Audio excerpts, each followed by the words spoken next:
సమాజంలో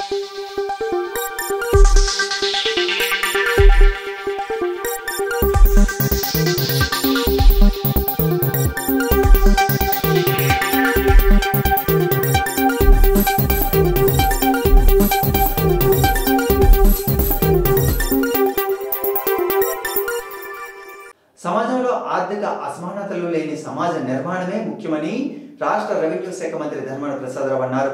చాపరం 2 సచివాలయం నూతన భవనాన్ని డీసీసీబీ కాలనీలో మంగళవారం ఆయన ప్రారంభించారు. ఈ సందర్భంగా ఆయన మాట్లాడుతూ సమాజంలో ఆర్థిక అసమానతలు లేనప్పుడే ఉద్యమాలు ఉండవన్నారు. 75 ఏళ్ల స్వాతంత్ర అనంతర కాలంలో ఆర్థిక అసమానతలు లేకుండా పౌరులకు భయాందోళనకు గురి చేయకుండా మంచి సమాజ నిర్మాణాన్ని స్థాపించడంలో ముఖ్యమంత్రి వైఎస్ జగన్మోహన్ రెడ్డి పాత్ర ప్రశంసనీయమైందని పేర్కొన్నారు. ఈ కార్యక్రమంలో అంబటి నిర్మలా శ్రీనివాస్, రొప్ప దివ్య శ్రీధర్, చిట్టి జనార్దన్ రావు, దుబ్బల లక్ష్మణరావు, బిర్లంగి రామ్మోహన్ రావు, చల్లా శ్రీనివాసు, చల్లా అలివేలు మంగ, సాధు వైకుంఠం తదితరులు పాల్గొన్నారు.